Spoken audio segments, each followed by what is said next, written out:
On the 12th of July, 1916, Lyudmila Mikhailovna Belova was born in Bila Tserkva, a Ukrainian city south of Kiev in the Russian Empire, the daughter of a Communist Party member who had served in the Red Army during the Revolution.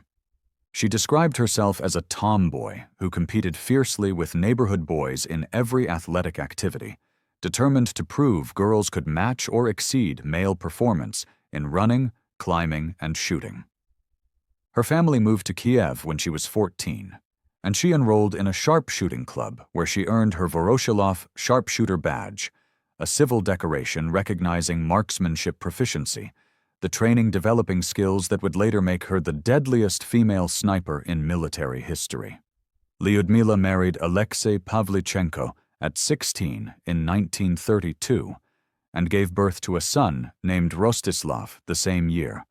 But the marriage dissolved quickly, and she returned to live with her parents while working as a grinder at the Kiev arsenal factory. She enrolled at Kiev University in 1937 to study history with intentions of becoming a teacher and scholar, competing on the university track team as a sprinter and pole vaulter, while continuing marksmanship training through a military-style sniping school operated by the Red Army. Her competitive nature extended to shooting competitions, where a neighbor boy's boasting about his exploits at a rifle range prompted her to demonstrate that girls could shoot as well as boys, practice sessions at the range developing precision that would translate directly to combat effectiveness.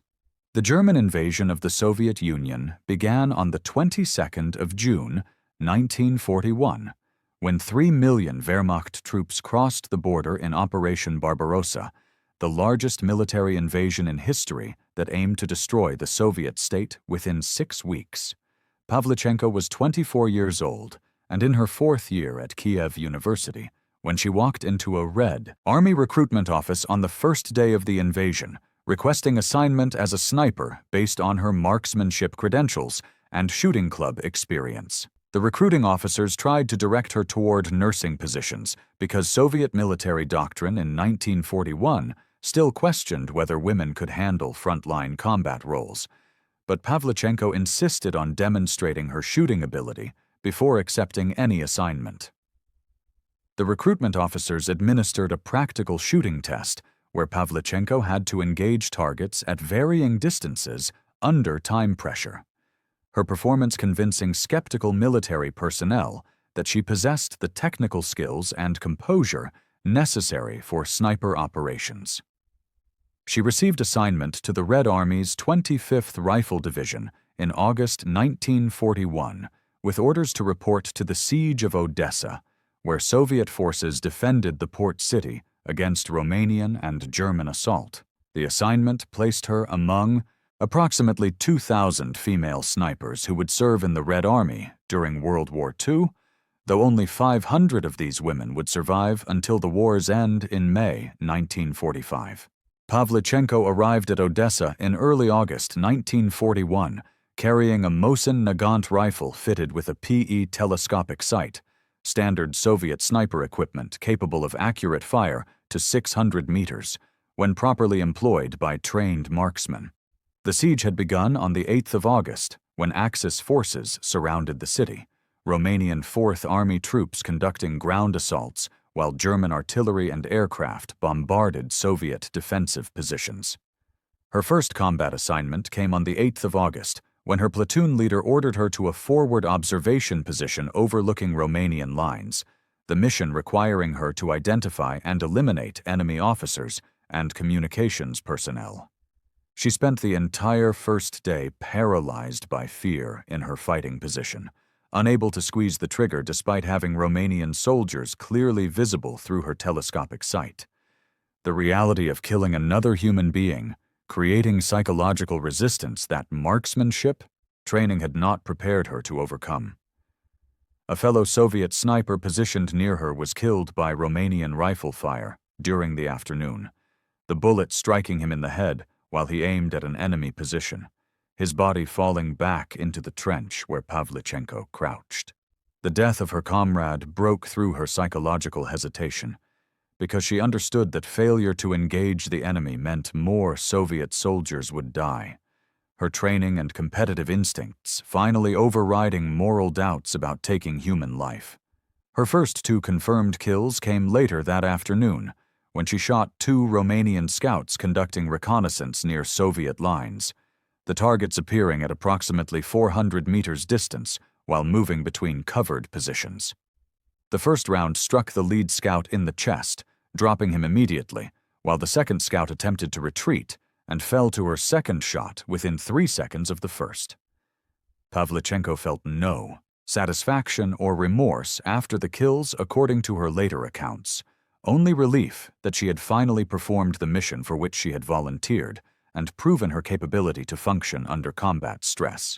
She remained at Odessa for approximately 2.5 months, from August through mid-October 1941, recording 187 confirmed kills during the siege, the tally verified by independent witnesses who observed her targets fall and confirmed enemy casualties through after-action reports.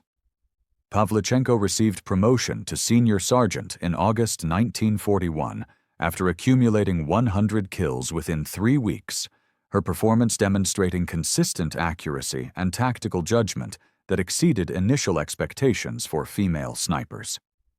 The siege ended on the 15th of October when Romanian forces captured the city after sustained assault, Soviet defenders evacuating by sea to Sevastopol on the Crimean Peninsula, where new defensive lines were being established. The Soviet evacuation transported Pavlichenko and surviving elements of the 25th Rifle Division from Odessa to Sevastopol on the 15th of October, 1941. The naval base on Crimea's southwestern tip becoming the focus of German offensive operations aimed at securing the entire peninsula. The Siege of Sevastopol would last 250 days from October 1941 through July 1942, German and Romanian forces conducting sustained assault against fortified Soviet positions, while artillery and aircraft bombarded defensive works continuously. Pavlichenko's primary mission shifted from engaging standard infantry targets to counter-sniper operations, where she hunted German snipers who targeted Soviet officers, communications personnel, and other high-value individuals. Counter-sniper work required different tactics than standard sniping because the opponent possessed equal or superior training, understood concealment techniques, and actively hunted for Soviet snipers while being hunted in return. Pavlichenko developed techniques including tying cloth strips to surrounding trees and brush to distract enemy spotters' attention, planting mannequins dressed in Soviet uniforms to draw fire that revealed German sniper positions, and maintaining absolute stillness for hours while observing suspected enemy locations through her telescopic sight. She made one significant tactical error during a Sevastopol engagement when she climbed a tree to gain elevation advantage over German positions, the movement drawing fire from a German sniper whose round grazed her shoulder and nearly caused a fatal fall. Her most famous counter-sniper engagement lasted 3 days in early 1942, when a particularly skilled German sniper killed multiple Soviet personnel near Pavlichenko's sector, his position remaining undetected despite extensive searches by Soviet reconnaissance teams. She volunteered to eliminate the threat and spent 72 hours observing the area where the German operated, studying patterns in when targets were engaged, and identifying subtle inconsistencies in terrain features that might conceal a hide. The duel ended on the 3rd day, when she detected movement in a rubble pile approximately 350 meters distant, her single shot killing the German sniper who had been concealed in a prepared position that offered excellent fields of fire across Soviet lines. Pavlichenko married fellow sniper Alexei Kitsenko during the Sevastopol siege in early 1942, a brief ceremony conducted between combat operations, but Kitsenko was mortally wounded by mortar fire within weeks of the marriage and died from his injuries in a military hospital. By May 1942, Pavlichenko's confirmed kill count reached 257, the tally including 36 enemy snipers eliminated during counter-sniper operations, and she received promotion to lieutenant based on combat performance and leadership of sniper training programs.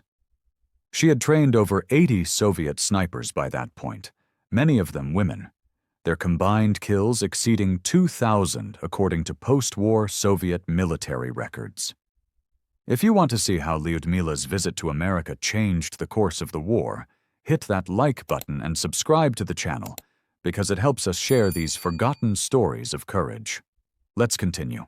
Pavlichenko made a personal vow in early June 1942 to reach 300 confirmed kills before leaving Sevastopol, the round number representing a psychological milestone that would validate her effectiveness as a combat sniper.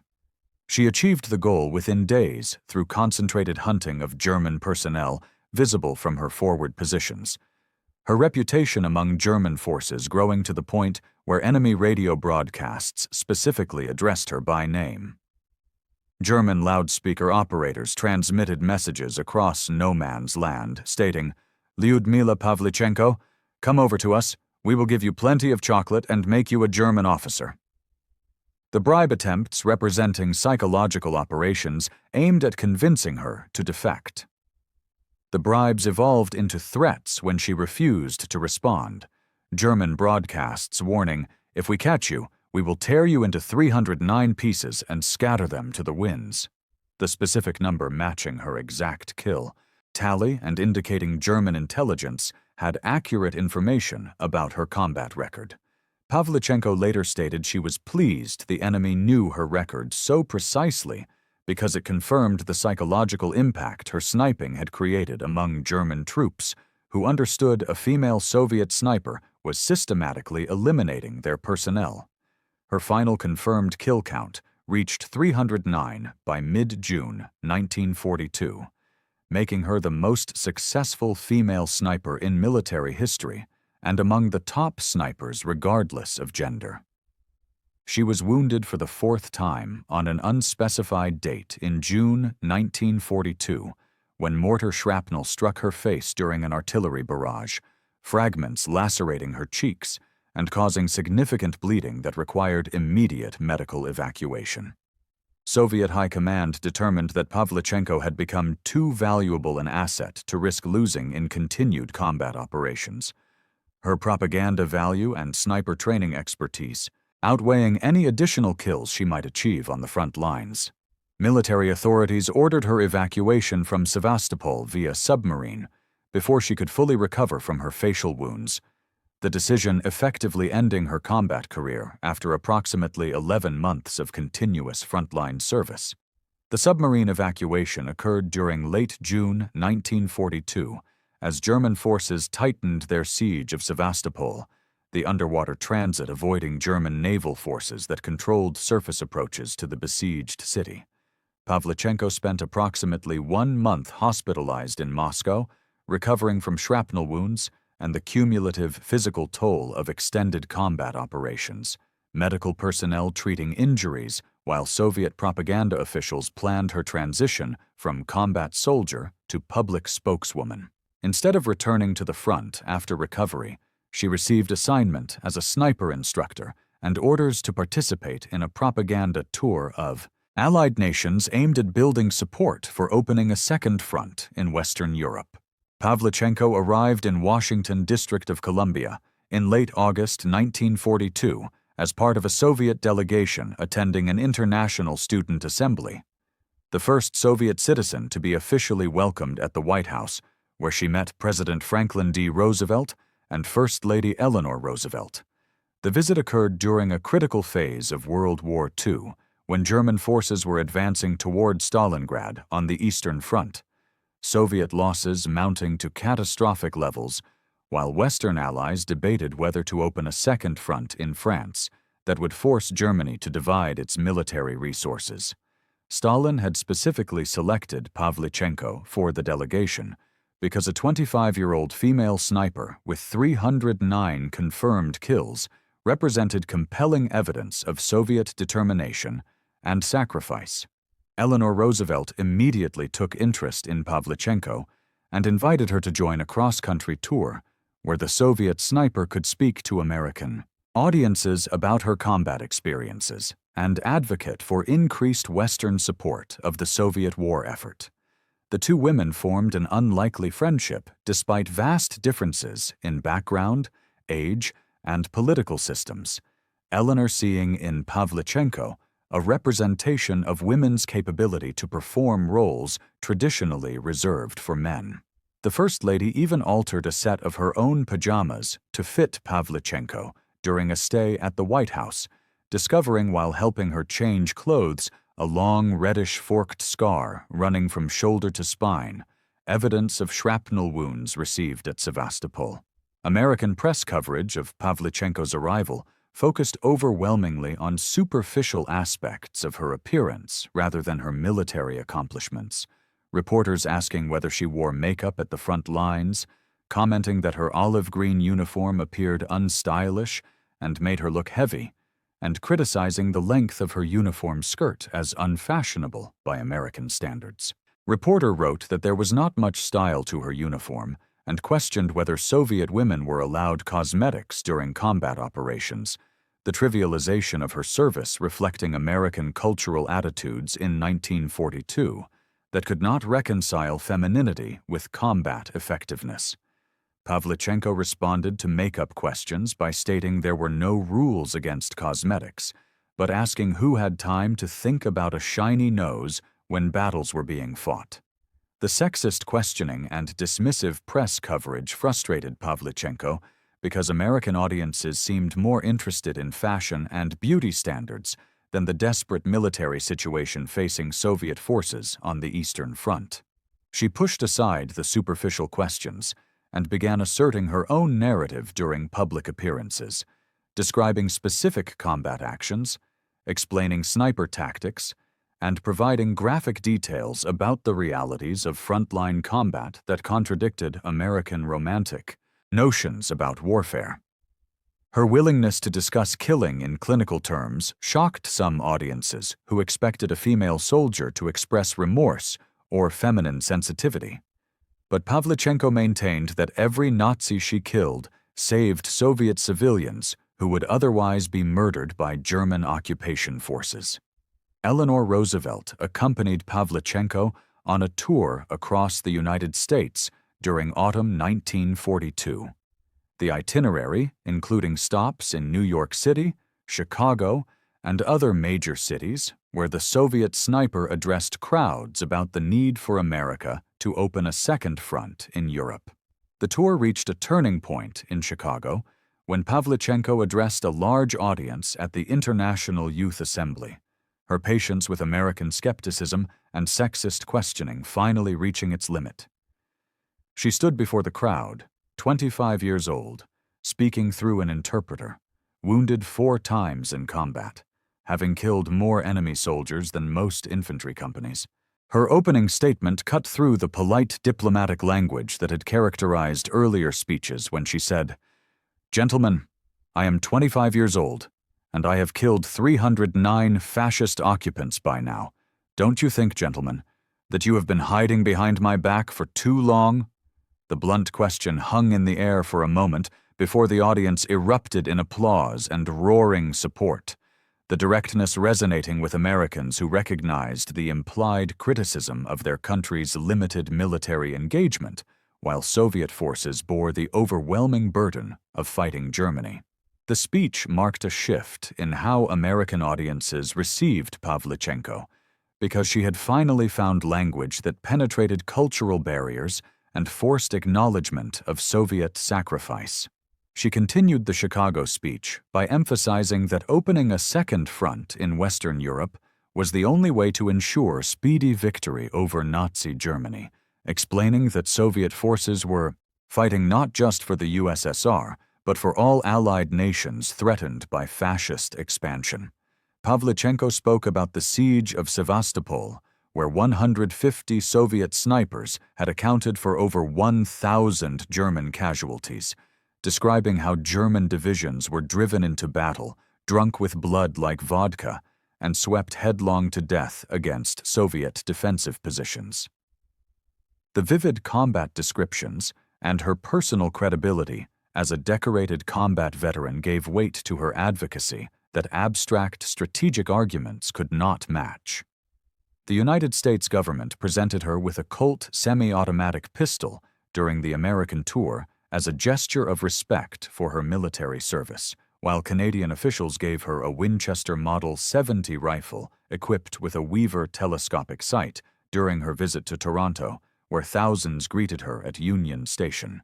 She visited Coventry, England, on the 21st of November, 1942, accepting donations of £4,516 from local workers to purchase 3 X-ray units for Red Army medical services, the contribution representing genuine grassroots support from British civilians who understood Soviet suffering. Folk singer Woody Guthrie wrote a song titled Miss Pavlichenko, celebrating her combat record and advocacy for Allied unity. The recording becoming popular among American audiences and contributing to shifting public opinion about supporting the Soviet war effort.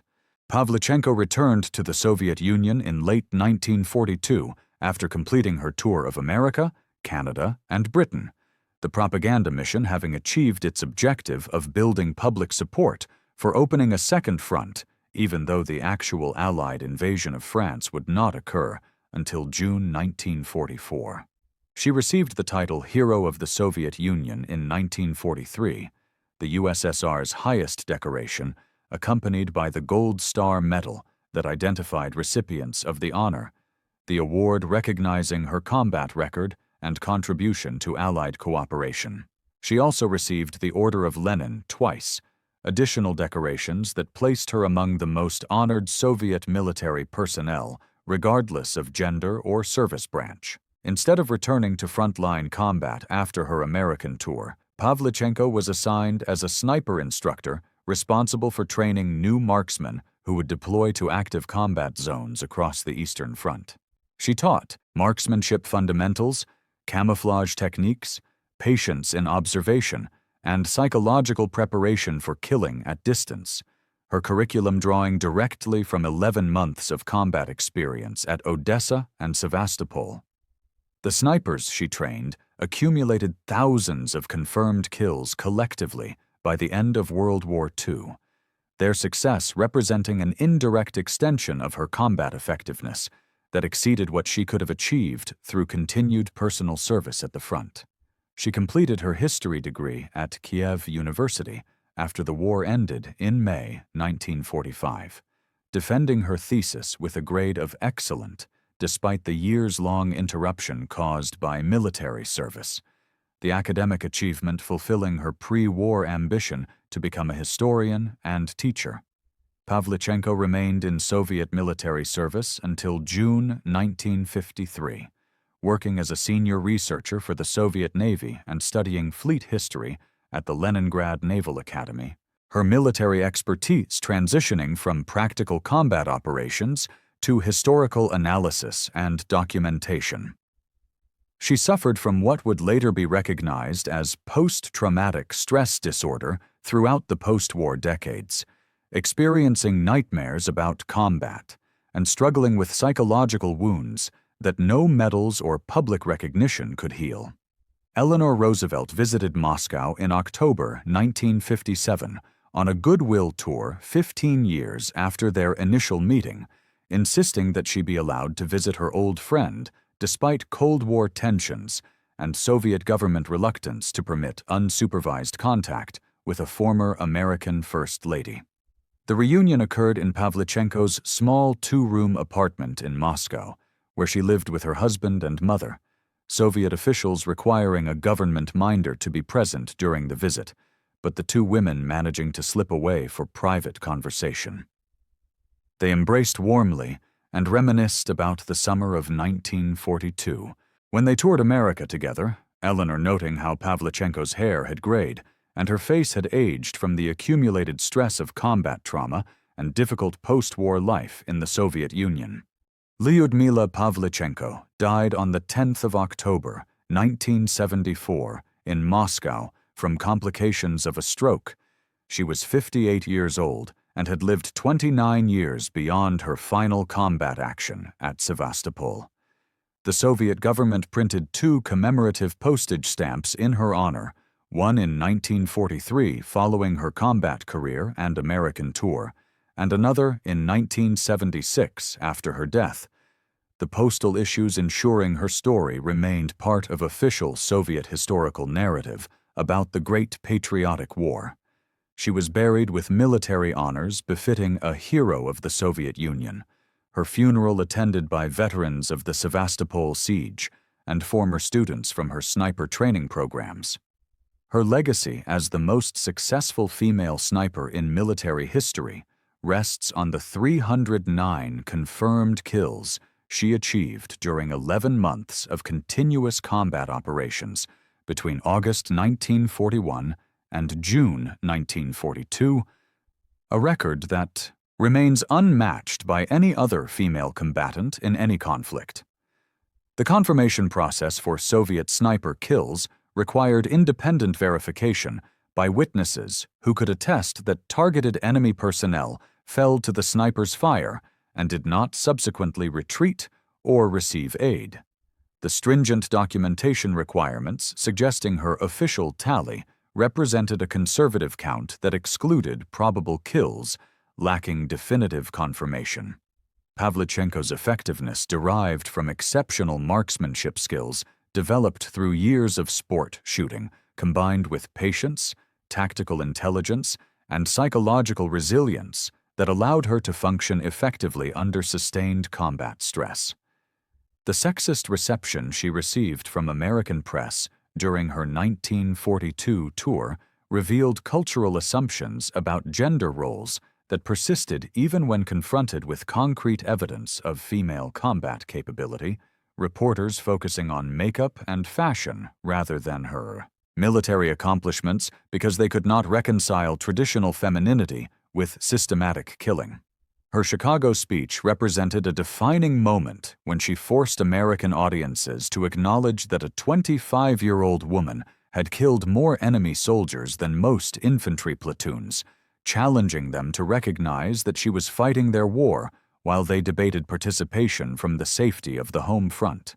The speech's effectiveness came from its directness and implicit criticism that Americans were hiding behind Soviet sacrifice while enjoying relative safety thousands of miles from combat zones.